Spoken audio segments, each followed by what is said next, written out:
Welcome, Drone Economy. Thank you for joining us.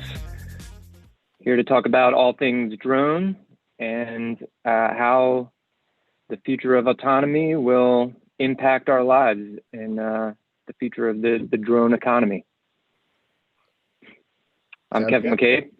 I'm Mark Condell. And we have a few topics to cover with you today. All right, I'll go first.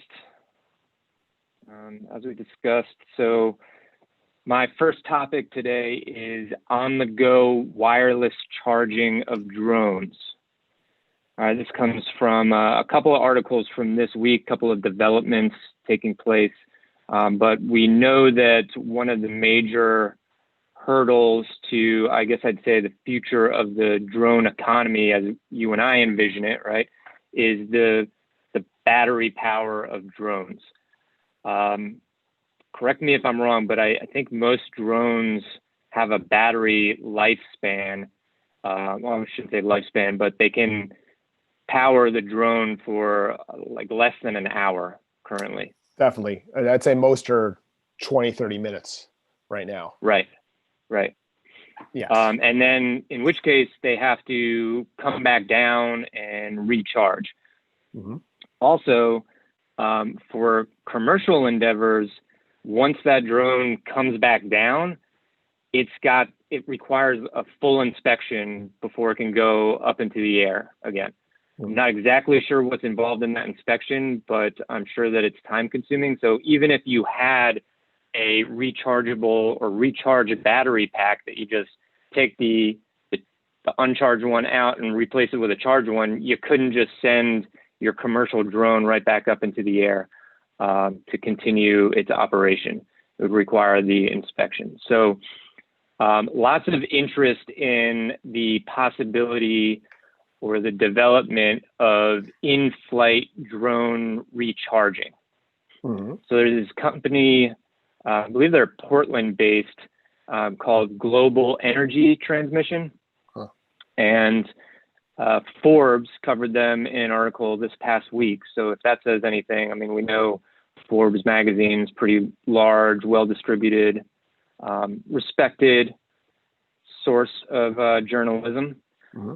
But if that says anything about the attention this is getting, but they covered Global Energy Transmission and what this company is doing, which is building a system or almost like an infrastructure system for wireless recharging, in the air recharging of drones. Really? That's pretty. Yeah. So there's going to be like a few components involved in this. One is the actual like charging tower. I don't think it's as large as a cell tower. They said it's about the size of a small tree. Uh-huh. But you could see how they could be placed on top of buildings in a more urban area. I don't know what it looks like, probably out in farmland. It could just sit on its own in a cornfield or whatever. But you got the charging tower, but then you need actual components within the drone and within the battery. So the drones themselves need to have like a receiving antenna and then an AC to DC transformer that has to be light enough to be carried on the drone. Uh-huh. And then, of course, the battery itself has to be able to accept this large amount of power, the recharging power, in a short period of time. So I think right now recharging takes of batteries to fuel these drones for a half an hour. It takes a couple hours, and they're talking a matter of minutes to recharge the drone. And recharging it wirelessly. Correct. Yeah. So they don't need to land. So the drone. So they'll just hover over, right? So you can, the way this was explained is you can actually charge multiple drones at once. So they only have to be within like 10 meters of the station. Yeah. And then they can just hover there and recharge and then go about their business again. Wow. So they come back. So they still have to come back within a half an hour. They said to be in the air. But it's fast recharge and they just keep going back and forth the whole time. That's amazing. Yep. And so GET has demonstrated that it can work. It's just, this is basically a charging infrastructure that would go in place, across the nation or across the globe, right? Yeah. They're saying that in large cities or in urban areas, you probably wouldn't need more than like 100 stations. So definitely not prohibitive to, airspace, and it's not really getting in the way of a major city, right? Yeah. And then they also talked about how this could work on a larger scale too, in more rural and suburban areas with like a hub and spoke system. So you have the charging stations, and maybe like smaller charging stations in between, to where drones could make more like long distance flights by connecting on this system.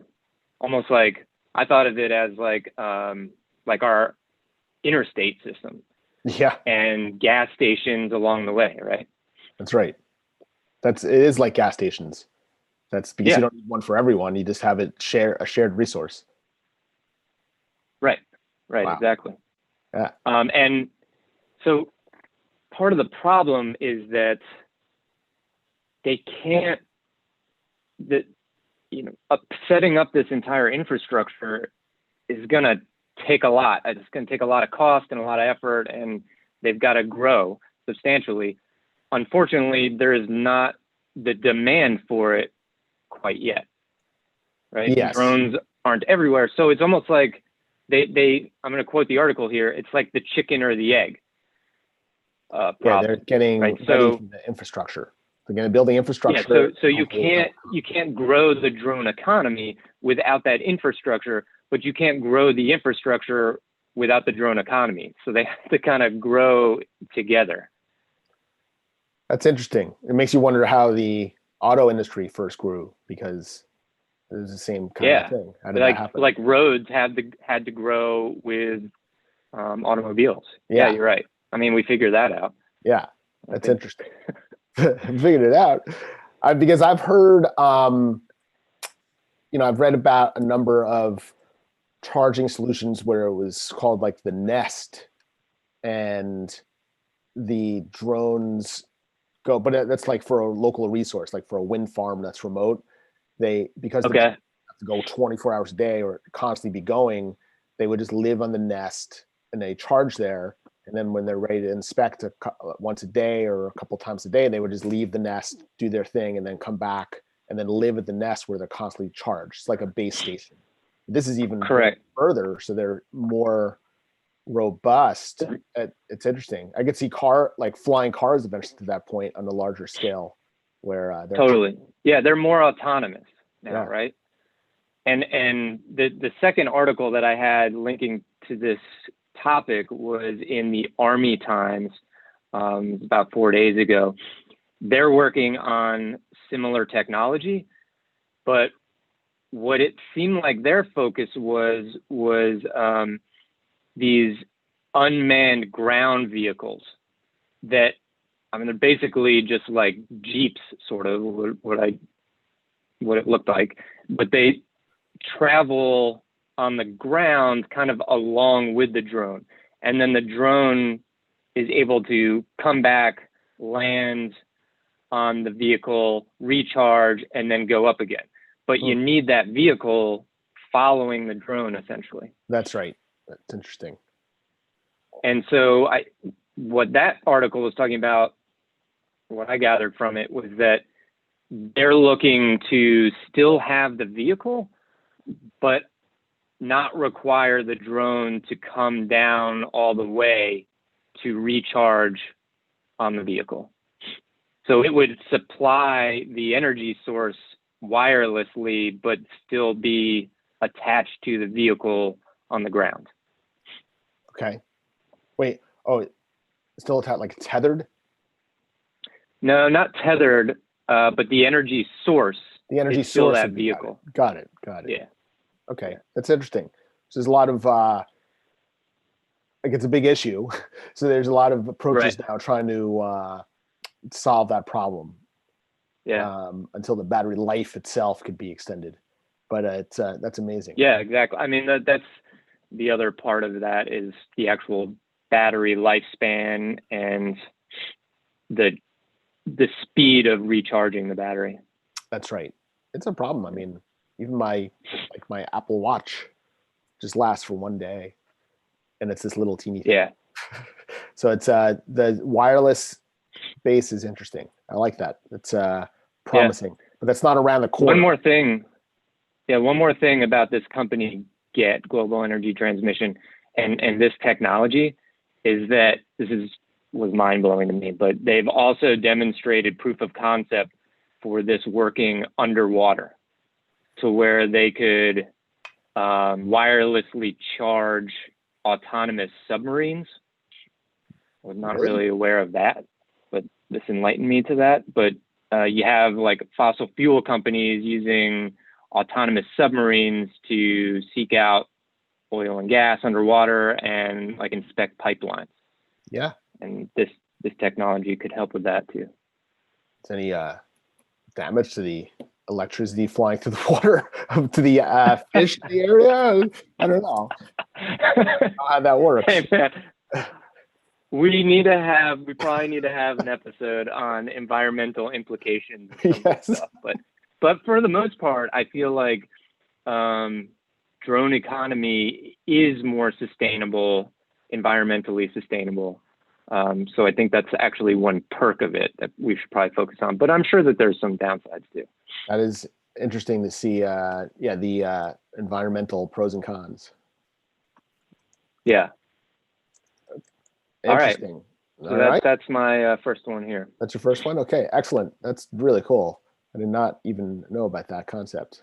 Well, I've first topic. It's a little very off yours, but it's about Red Cat, which is big in the first person view for like a drone racing and basically being able to view drones through goggles where you control it and you see their point of view. They had a acquisition. They're on a tear. They've purchased a couple of companies this year, but they purchased Fat Shark, which is like the name in first person view. They actually have 85% market share of that. So it's very Wait, Fat Shark is the company, or Red Cat? Fat Shark is the Red Cat bought Fat Shark.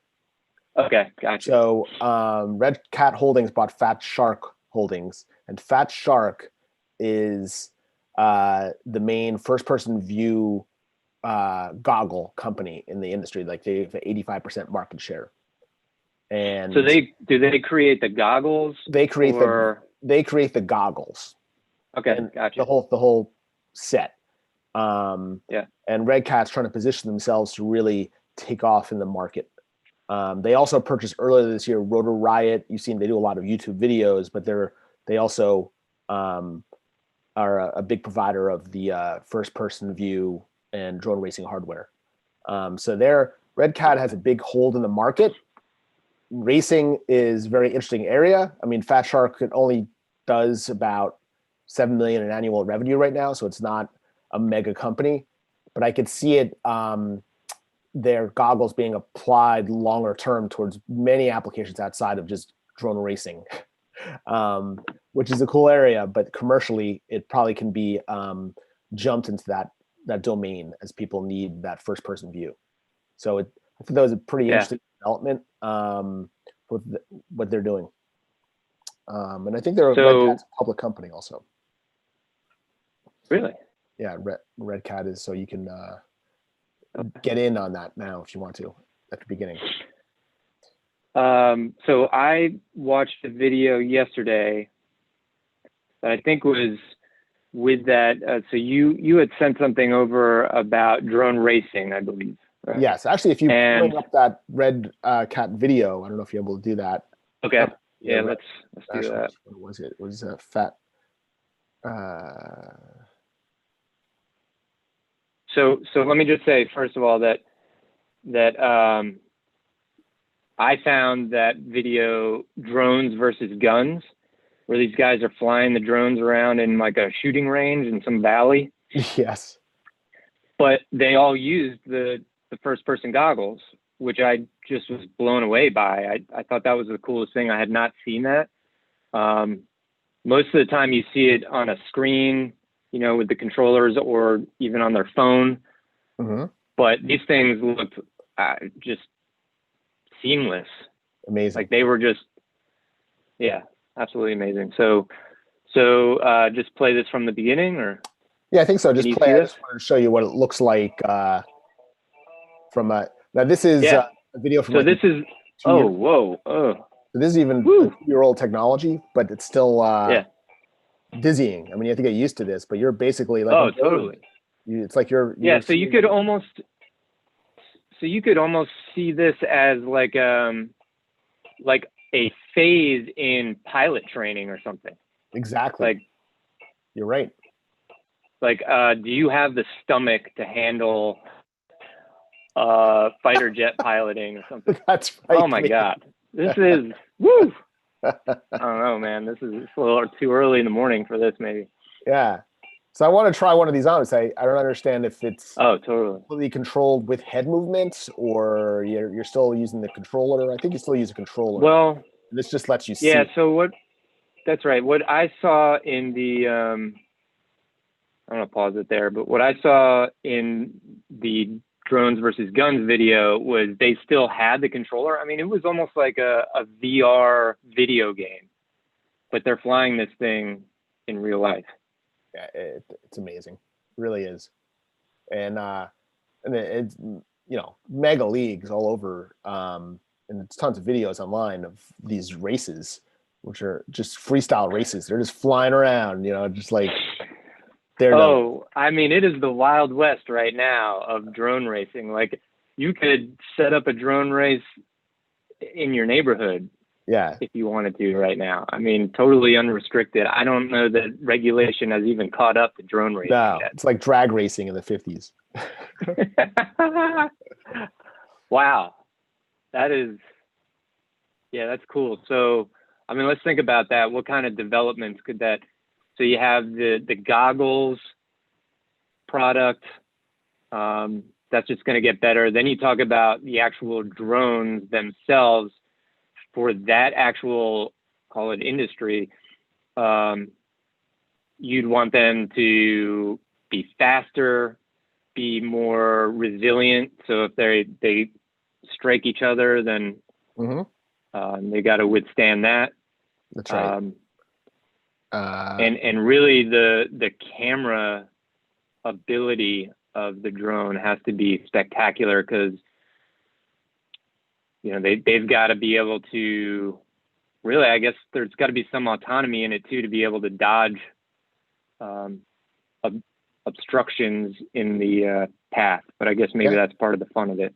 It's part of the fun of it. And then branching out, I see military definitely using that, which is never great jump. That's always what happens, but I could definitely see military drones. They probably do use that now. We don't know the industry well enough yet, but I could absolutely see that becoming the standard. Instead of pilots in planes, they're just using that system. The next jump is complete autonomous, but that's a dangerous level. So I think a pilot always needs to control it in the military, which is amazing. And then the other area I see it, which we need to look into to see what's there, is taking over the movie industry or cinematography, where cinematographers have complete control of the camera from any angle through a system like this. Yeah, so I think there's already some usage of drones in filmmaking, right? I guess when you said the movie business, I was picturing them with like projectors on them, right? So you could almost like it could potentially replace the projectors that are currently in in movie theaters. You could almost make like a drive-in movie theater anywhere. That's right. You just put that on. Yes. Yeah. That's right. So it could be for consumer use. Have to have like a white wall or something. That's right. So there's a lot of to keep an eye on it. It's I don't think that company is profitable yet, but it'll be interesting to see where they go. They've really consolidated the industry, and now it's the ball's in their court to see what they do with it. Yeah. So I'd say that falls under like two realms. One, the entertainment industry, because I could see that being a growing form of entertainment. I mean, people could probably sit and watch that, in stadium seating or something. And secondly, just in product development, like we just talked about. Yes. And then military use as well. Pretty cool stuff. Which kind of spins into my next topic. If you want me to go in there, unless you got something else. Go ahead. All right. So my next topic is about security or national security, the concerns within national security, and some of the, I'll call them short-sighted restrictions going in place against Chinese manufacturers. So just this week, Japan announced plans to ban Chinese drone manufacturers from selling drones and drone parts to Japanese agencies. So that's very similar to what the U.S.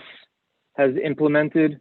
We know, obviously, U.S. and China has had their tensions, call it a trade war for the last 3-4 years.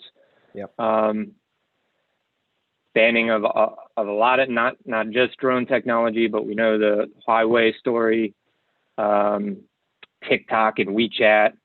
I mean, some of these things go beyond what I believe to be or are disguised under the veil of national security.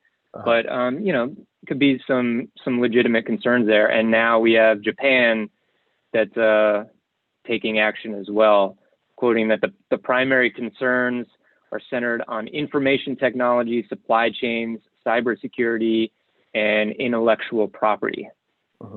But it also serves the second purpose, I believe, of letting those nations' drone technology companies catch up, right? Because I would say that China's made a lot of progress, DJI leading the field, right? But companies in America and then Japan and probably some other countries too are contemplating this, are a little behind the curve and have to stall the competition to catch up.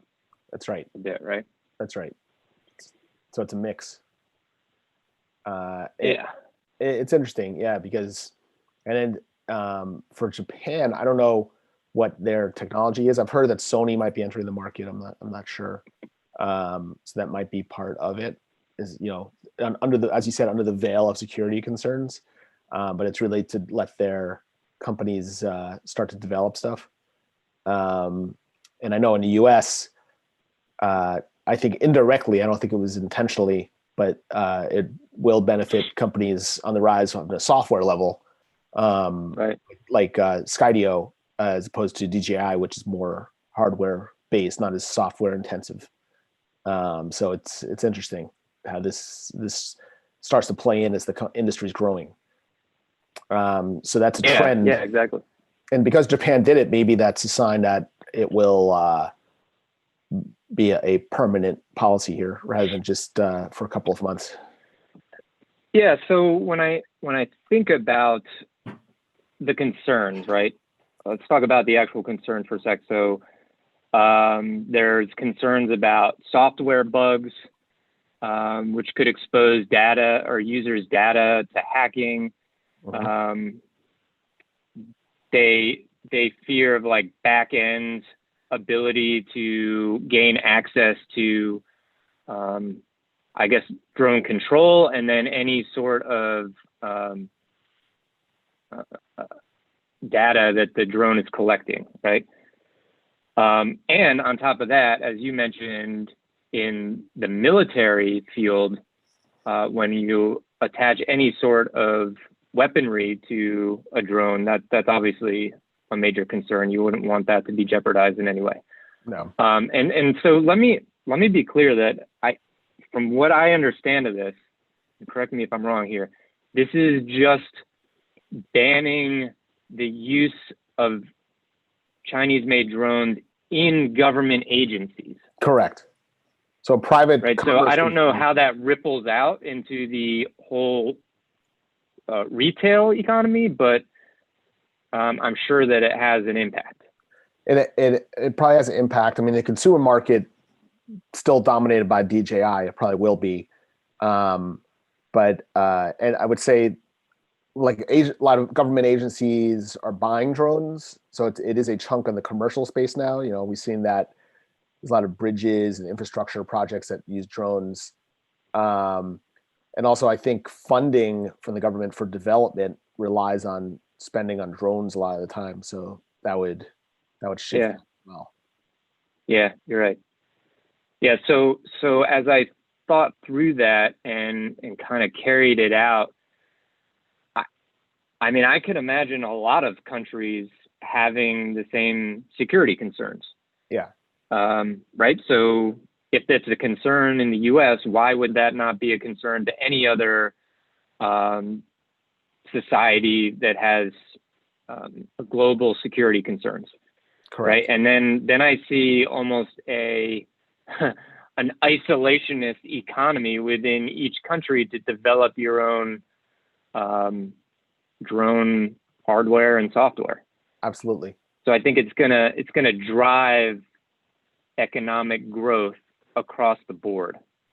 Yeah, I think you're right, and I think it's actually kind of far-sighted because most of the drones now are very small and are used for surveillance and for inspections. But as the technology improves and are able to become more cargo and delivery, and it becomes more embedded in the economy with bigger and heavier payloads, that the DJI will grow into those.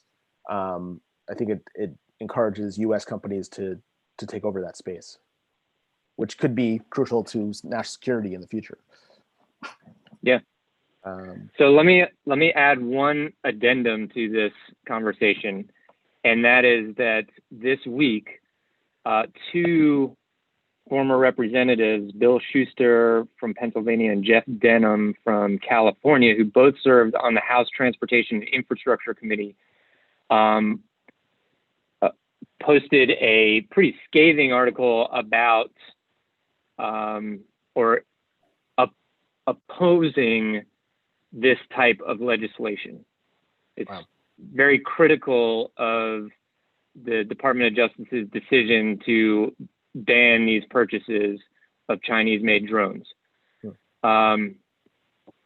What they propose, that you have to have more risk-based policy making, much as we've used in the past with other technologies, than just a sweeping ban. Yeah. Because that's just going to damage our progress, or could allow us to not be aware of the competition, I guess. And I don't know, it could potentially limit us. Right.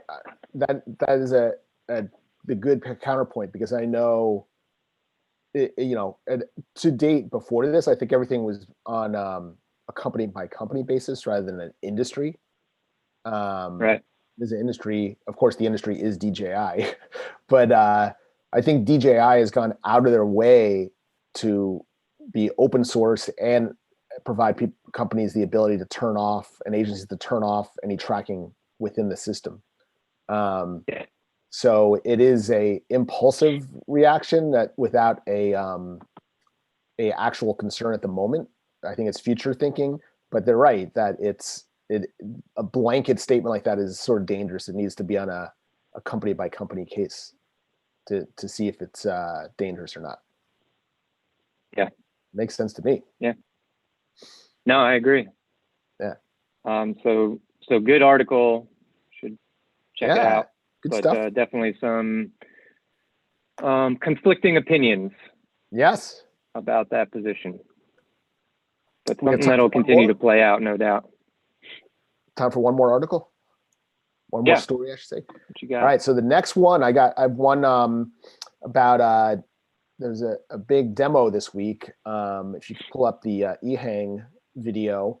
Ehang demo, got it. Okay. Ehang demo. So Ehang, which is a flying taxi car service that is based out of China. They're one of the 2 or 3 main companies in this space right now. There's a lot of companies entering this space actually, but South Korea, mainly Seoul, is planning to launch unmanned air vehicles in 2025, and right now they invested $22 million through next year on developing the K-drone system in South Korea, mainly, as I said, Seoul, where it will be a taxi service.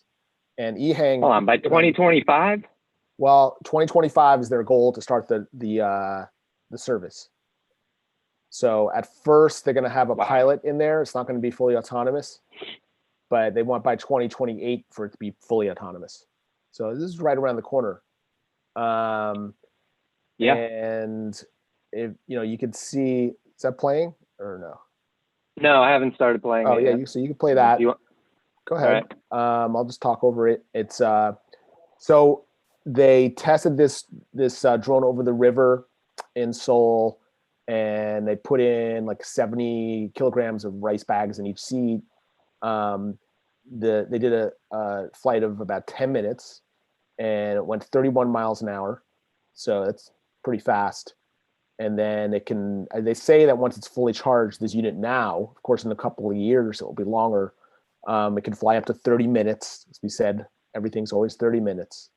But it's interesting. Not commit beyond that. Markets can be huge. McKinsey did an audit, and for at least the U.S., which is not what we're talking about, they feel the flying taxi market, actually the drone market, could be $46 billion by 2026. But this is pretty cool. Wow. Yeah. So I have seen an Ehang video like this where they actually put a journalist in the taxi and flew her around just like a field, basically. And she was screaming in panic for like the first 10 seconds. And then she settled down, and by the end of it wanted to go again. Right. Yeah. Which I can imagine. I mean, this one was driving fully autonomously, or maybe controlled from the ground, but there was no controller in the air with her. She was no pilot by herself. Yeah. Which I think is there's going to be a hurdle there of general public acceptance, I would say. But those that are brave, I guess they'll have to be the guinea pigs, and then the more that there are successful, safe flights, it'll be adapted. It's like the Tesla autonomy, right? That's right. I mean, they say that this is another technology that there's the rich can afford it at first, and then it's a technology that everyone will use 10 years later. Like you could see it coming. That I think the flying taxi services that like Ehang's are going to be like $300 a trip. They're not going to be cheap, because especially at first you're going to have a pilot in there. They're not going to have right away without pilots. Even though they could, they need the comfort level. So they'll only be a fraction of people that will use it. It's much less than a helicopter, but it's still pretty expensive. And I think once people see people using it on a regular basis, the prices could drop significantly once it's automated, and then everyone will start using it. So I think it will happen fast, because I think once there'll be envy and there's going to be people who will spend money on it first. You always have people are signing up to go to Mars, which is like a death wish. Well, think about this. You're at a party on Friday night, and you're your buddy is like, hey, all right, I'm headed out. Oh, okay. You want to share an Uber? No, man, I got my Ehang I coming got to my pick me up. Ehang. I'm gonna be home in like 5 minutes. That's right. So have fun in your Uber. But no, I mean, you could definitely see once.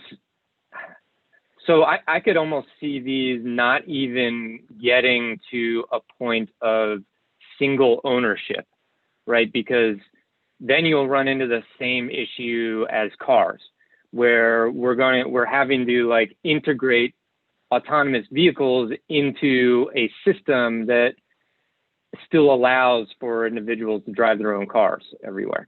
And so if these are built and utilized solely on an enterprise basis, then I think you can control the autonomous traffic patterns better than if you just start selling them to individuals to fly themselves wherever they want to.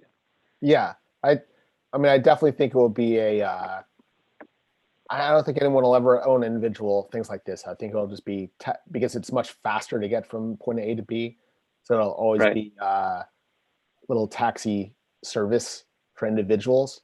And I can see if the technology gets there, where they can lift much heavier weights, that it'll be like mini shuttles where you have 10, 20 people in each one, and then they'll fly from the suburb, like Alpharetta, to downtown Atlanta in a couple minutes. Yeah. It'll just be something that happens all the time. But I think it's going to evolve quickly of acceptance in terms of technical ability. I don't know. And one little footnote of how they did this test, they're very conservative with the rice bags. No journalists in there, as you mentioned.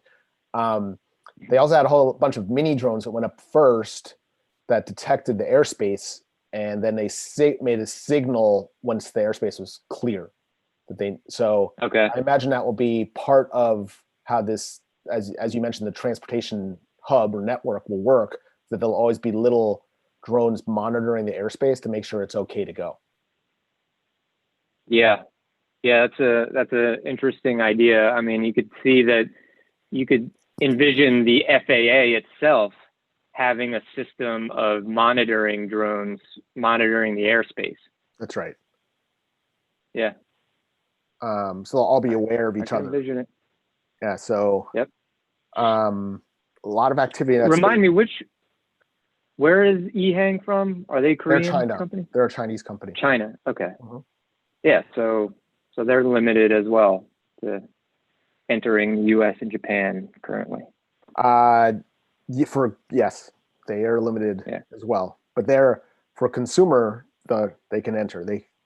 They're testing out a couple of air taxi trials in different cities in the U.S. They're going to be doing soon. It's all interesting. It's a lot.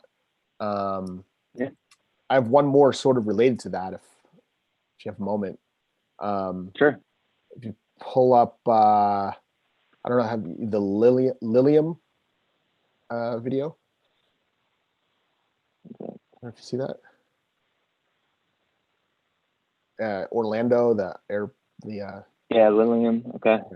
So this is another sort of flying taxi startup, but a different type of flying taxi. They're actually a German company, and they have announced in a deal with Orlando to build a 56,000 square foot transportation hub for a taxi service out of Orlando around Florida.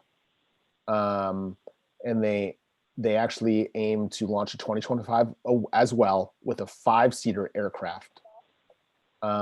It's $25 million they're spending on this vertiport. Huge. That looks like a small airplane. Yeah, it's like a little plane, but it takes off vertical, so it goes up it does? and out, so it doesn't need all the space an airport needs. And they say that it show that? I don't think on that video they showed the takeoff. But they plan to go get from like Orlando to Tampa in 30 minutes, which with traffic it's normally like a 1.5 to 2 hour drive. So they're going to drastically reduce the time it takes from those close by cities that you wouldn't normally fly to with a normal Yeah. plane. So there it goes. Yeah. There. Yeah. So wow. The only thing is they haven't really have a working model for this. So wait, so this testing out. all, This is this is like all a prototype. right here. This is a prototype. Yeah. Actually, it might even be a computer animated. Computer animated, Yeah. but pretty cool. So there you can see the distance there. 60 minutes to go to Palm Beach. But they're planning to put it in. And Orlando actually, I think, is the perfect area because you have so many tourists coming in. It's like an attraction that a lot of people have become aware of it just by seeing it near Universal and Disney World. Yeah. So there's a lot going on in the flying taxi space that the latter part of this decade, I mean, let's be realistic. Nothing's really going to launch till 2028 or 2030 when they have these timelines. Yeah. 2025. But it's not far away. But that's what we're here to talk about. That's right. So, right. I mean, it's coming. So it's coming. Let's understand it and get in on it. Let's open the vertiport of Dublin or something. Let's do it. Yeah, definitely. I think that's good for this week. Yeah. There's, as we know, a million other topics that we have listed. But I think we should wrap it up here, and then we'll get to that one on our next episode, or those on our next episode. Sounds good. Yeah, so quick recap. What did we cover? We covered wireless charging, Red Cat, and the Fat Shark. Was it Fat Shark? No, we covered Red Cat and Fat Shark. Bought Fat Shark. Acquisition of Fat Shark and the goggle viewing and racing. That's right. And then Japanese. Banning on China. That's right. Manufacturers. And flying taxis. Flying taxis. Yep. Awesome. Good conversation. Look forward to the next one. Yeah. We'll talk in a couple of days. Yep. Have a good one. Right. See you all. Bye.